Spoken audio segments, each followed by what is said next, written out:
this week.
This is a 100 grit disc.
Now, as you can see, each of these 5 neck surgeries that I have on the go currently, they each have their own challenges, and of course they're all slightly different. Now, in the case of this one, you can see there's wood missing here, and it's got to be filled. So we're switching to a centered router sled with a sanding disc, and this will allow us to get enough gluing surface to glue a good solid mahogany piece in there before we get on to the finishing.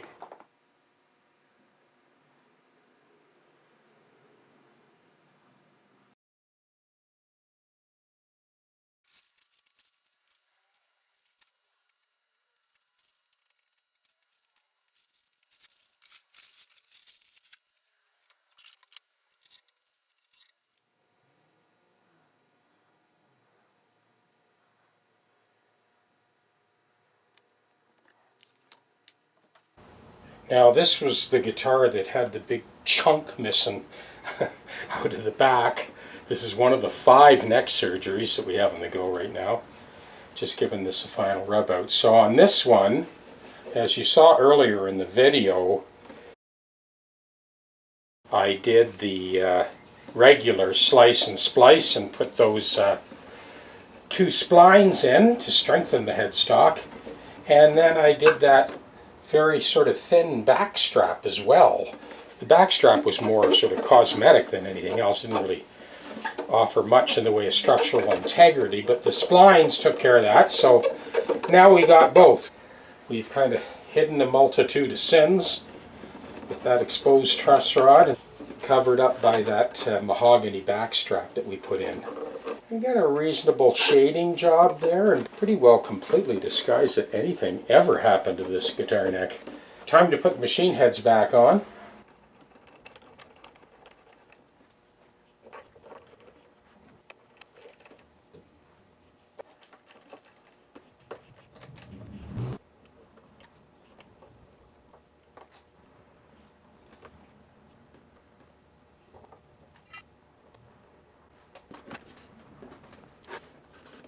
This is something I do from time to time when you get a real messy break on the face veneer of a headstock.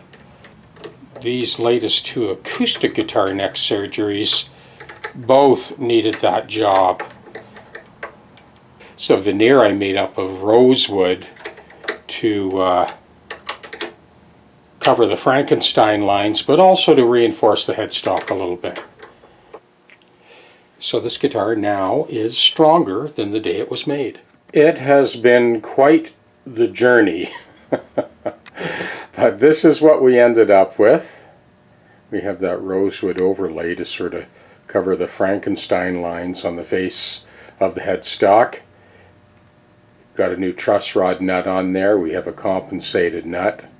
So it was a lot more than just the neck surgery, which was quite a feat unto itself. That, of course, is our compensated bridge saddle. And you will be surprised to note, John, that I got this little puppy working as well. So I ended up scraping the extrusion because the thing wouldn't open up. So I pried it open with a razor blade and then gently sanded it down with 800 grit paper and put a little bit of lithium grease on there. And voila, we got that puppy up and running for you. So there's a new 9-volt battery in there, and obviously for the first time since the guitar was made, you'll be able to actually use this system. The frets have also been leveled, recrowned, and polished. It's set up for 11 to 53 strings, so a D'Addario custom light. I'm excited for you. Wait till you hear this. This, of course, is the finished neck surgery. So there are 2 splines in there as well as a back strap. And then it's been shaded in with that dark shading lacquer. I have to admit, I did have my doubts on this one, whether we'd be able to pull this off or not. But, lo and behold, another successful neck surgery.